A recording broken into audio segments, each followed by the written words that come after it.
Selamat datang kembali di Sotoy Film Podcast bersama saya Hercule Poirot. Dan gue Book. Gak apa-apa dong. Gak apa-apa. Ya, udah, bagus. Kali ini kita berdua mau review film terbaru juga lah di bulan Februari di bioskop. Walaupun banyak beberapa film yang ditunda lagi. Tapi ada satu film yang ditunda justru gue bahagia, gak apa-apa. Karena memang bertepatan dengan tanggal ulang tahun gue. Tapi ini ya, kebanyakan kan yang ditunda mah film Indonesia. Oh iya, film Indonesia. Film Hollywood sih kayaknya masih tetap semua, ya. Jalan juga. Nah, yang kita akan bahas adalah film Death on the Nile. Ini masih bercerita tentang Hercule Poirot sebagai detektif lah ya. Dan mungkin lu juga semua udah nonton film Murder on the Orient Express.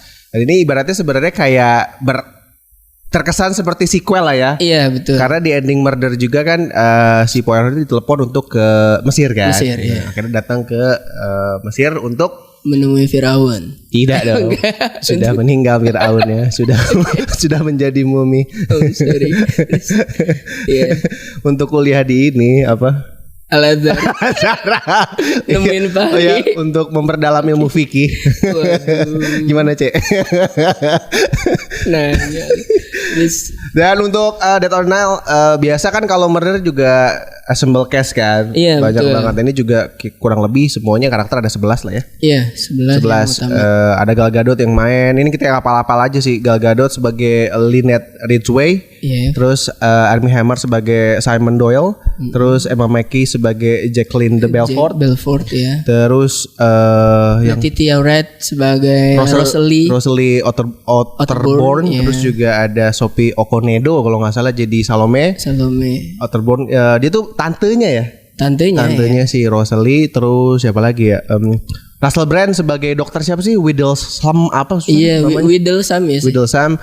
Terus Kenneth Branagh ya pasti dari jadi si Poirot. Terus siapa lagi? Gue lupa namanya yang jadi pembantunya si Gal Gadot tuh, si Louis. Iya Louis itu ya. Terus ada sepupunya Ali Faiza kalau nggak salah namanya ya. Kalau Ali Syakib kan adanya Nabila. Syakib. Itu dari itu dari pemerannya ya. Itu pemerannya. Nah kalau dari sinopsis sebenarnya ini cerita tentang bukan pernikahan ya, kayak acara bulan madu ya. Iya, bulan madu dari pasangan Simon Doyle dan juga Lynette Ridgway yang akhirnya berakhir ya ada pembunuhan. Iya. Tapi ini bedanya di kapal gitu lah ya. Bisa dibilang pesiar enggak pesiar juga ya. Kapal pesiar masa lalu kali ya. Itu kapal pesiar juga. Karnak apa namanya kapalnya? Karnak namanya. Karnak. Jadi akhirnya ya kayak Murder on the Orient Express akhirnya ada pembunuhan dan kebetulan memang si Hercule Poirot juga lagi ada di situ dan memang kan dipanggil katanya. Dan sebelum itu sebenarnya ada adegan yang menurut gue sih ya penting nggak penting sih sebenarnya yang scene awal itu. Oh scene awal yang memperkenalkan Poirot ya, memperkenalkan Poirot. Memperkenalkan Poirot yang kalau nggak salah tahun 19 berapa gitu di Perang Dunia 1 lah itu ya kayaknya ya. Betul. Gua kira awal si kaptennya itu Poirot karena kumisnya sama kan. Kumisnya sama, betul. Ternyata Poirot ada yang lain. Dan kita juga akhirnya setelah nonton scene itu, opening scene itu, ternyata tahu kalau kumisnya Poirot itu ya gara-gara apa. Iya, alasan kenapa Poirot berkumis yang kumis dan gitu kumisnya ya. cukup aneh juga kan akhirnya gitu. Terus ya seperti biasa mungkin kalau dari detail-detailnya ya biasalah film-film detektif juga banyak sekali remah-remahan yang mana gue juga banyak notisnya sih sebenarnya. Dan ini yang membedakan kalau ini karena gue sama Akbar sih beda. Gue berhasil menebak siapa pembunuhnya. Kalau Akbar enggak gitu. Enggak. Karena kalau lu cermat melihat dari awal dikasih ceritanya gitu ya. Ini sebenarnya lebih ke percintaan banget sih kayak kita kan pernah nonton Ada apa dengan cinta? Bukan. Only Murders. Only Murders. Kaitannya sama kejahatan dong. Oke. Only Murders in the Building kan kalau nggak salah yang pemeran penggantinya sih itu kan bilang ini tuh passionate crime gitu. Pembunuhan memang yang motifnya adalah soal percintaan. Nah dari awalnya sebenarnya Poirot juga kan diceritain soal kisah percintaannya dia sama Catherine. Sini juga antara cinta segitiga antara si Lynette, Jack dan Simon kan. Doyle, iya betul. Jadi memang udah diperkuat dari awal. Udah diperkuat dari awal karena kan data opening setelah opening scene kan juga kan di bar gitu kan. Terus kan nari-nari segala macam cerita kalau mau nikah, mau tunangan. Sebenarnya dari awal tuh udah dikasih nih percintaan. Dikeluarin di bulan Februari. Betul. Cinta banget gimana nih sebenarnya kalau lu cermat dan ini lu pasti akan tahu siapa pembunuhnya gitu. Iya betul. Aduh. Salah gue. Iya betul. Tapi kalau dari cast buat gue semua kayaknya nggak ada ya. Maksudnya gue lebih mengagumkan ngelihat Murder on the Orient Express. Ya, maksudnya semua yang main pun ya gitu. Ini juga termasuk bintang-bintang gede juga sih di Dead on the Nile juga. Tapi gue ngelihat semuanya ya nggak tahu sih. Maksud gue cukup aja sih, nggak ada yang ini banget sih. Maksudnya menarik perhatian banget gitu ya. Atau istilahnya scene stealer tuh nggak ada banget sih. Malah karakter Bok lumayan kuat sih di sini, lebih betul. Lebih berfungsi dibanding waktu Murder on the Orient Express kan gitu. Dia diajak terlibat jadi kayak asistennya Poirot jadinya kan kalau di film ini gitu. Betul. Oh iya, kita juga lupa ternyata ada nyokapnya Bob di sini. Euphemia namanya, Euphemia kalau nggak salah. Betul. Ada juga di sini dan kalau dari case sebenarnya standar aja buat gue, nggak ada yang terlalu gimana dan penyelesaiannya siapa namanya si Poirot memang tetap luar biasa juga. Luar biasa. Tapi justru ada satu yang justru malah nggak ketebak aja sama gue, kayak nggak kepikiran aja yang soal si Bok ini. Nanti lu nonton aja. Betul. Itu aja sih. Terus kalau dari yang nggak gue suka apa ya? Nggak ada yang terlalu sih. Tapi kalau dari motif, gue lebih suka yang murder sih dan pembunuhnya. Oh iya. Kita tahu ya pembunuhnya murder itu kan semuanya ya, beneran sama dan ini sekali. gue baca ada beberapa review bilang gini, emang ini gue setuju. Kalau murder itu antar karakter chemistry-nya lebih kena dibanding Dead on the Nile. Tapi kenapa Dead on the Nile kayak nggak terlalu ada chemistry-nya dan canggung-canggung, wajar karena mereka orang asing. Oh iya, orang asing betul. Kan kalau murder akhirnya dibuka ternyata pernah kerja di rumah. Oh iya, benar. Mereka udah saling mengenal. Yes, cuman jadi setuju. orang masing-masing di kereta ya kan. Jadi beda dengan Dead on the Nile yang memang orang asing tapi pernah berhubungan sama si Lynette. Betul, dan kan? Makanya Lynette juga sama kayak Johnny Depp waktu di Murder, dia tuh ngerasa nggak aman. Ngerasa nggak aman. Perlindungan, security. Nggak ada sih security di situ. Iya, Poirot kan. Iya. Dan kalau gue juga kalau nggak suka sih nggak ada yang gimana sih. Iya.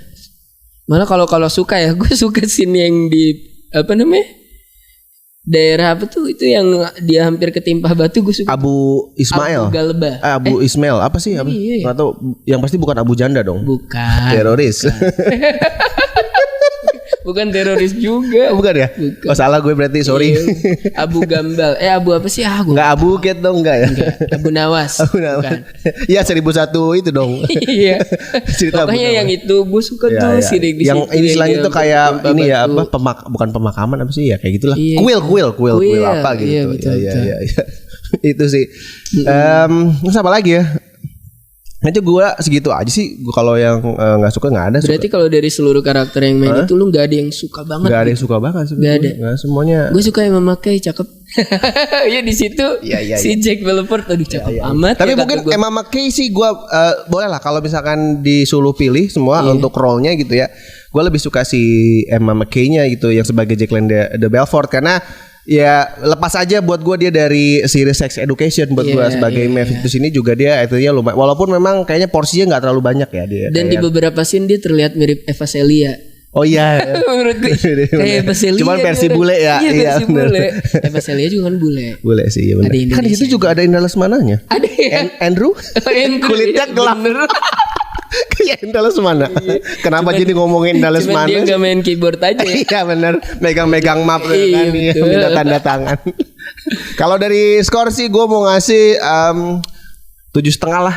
Ya sama. Gue juga 7,5. 7,5/10 karena gue compare sama Murder on the Orient Express sama sih. Ini gue yang klimaksnya itu loh, yang terakhirnya ngapain gitu sih. Oh iya benar ya. Gue kurang suka itunya. Karena kalau Murder tuh kan akhirnya ya udah. Lu kan ini pembunuhan atas lu ngebunuh orang ini karena ngebunuh ini udahlah gue bebasin apa gimana gitu kan. Ini tuh ngapain sih malah kayak gini gitu sih. Dan endingnya juga kayaknya ya bener, endingnya tuh beneran soal cinta banget. Iya itu. Kayak Romeo and Juliet, mati dua-duanya kan. Ya, yang kesebut gak apa ya. Gue baru ngomong Romeo and Juliet yang di Jack sama Persib kan. Bukan dong. Salah berarti. Lu 7,5 juga? Sama gue juga 7,5/10. Oke deh, kalau gitu mungkin segitu aja untuk review Dead on the Nile dari Sotoy Film Podcast. Kalau yang belum nonton silakan menonton, mumpung juga masih level PPKM-nya level 3. Di kita sih kalau daerah Cibinong sih masih aman-aman aja untuk nonton dan gak ada yang disekat-sekatin kayak gak ada. Kirain gue bakalan beneran jadi 50% lagi. Enggak, 60% ternyata. Laporin apa? Gak usah dong. Tidak ada urusannya. Kalau mau nonton silakan nonton mumpung masih ada, karena juga masih banyak film-film yang ngantri kan. Iya betul. Untuk bulan Februari belum Uncharted belum nanti ada belum, juga. Bentar lagi itu. Tahu ya kita ternyata salah, Uncharted itu bukan awal ya. Bukan awal. Ternyata di jelang akhir kayaknya ya. 16 enggak deh, pertengahan ini. Ya. Minggu depan kayaknya. Iya. Maksudnya di ini kan Rabu ini. Oke deh. Kalau gitu segitu aja untuk reviewnya dan terima kasih sekali lagi untuk 10 pendengar Sotoy Film Podcast. Ya, terima kasih ya. Colong. Kayaknya nanti bakal nambah 11. Oh iya. Yang pendengar gue pindah ke sini. Mantap. Pendengar Akbar out of nowhere dari tiba-tiba tapi mantap jadi 11. Terima kasih 11 pendengar. Suara gue emang bagus sih. Ya, nanti ketemu lagi di episode selanjutnya and bye-bye. Bye.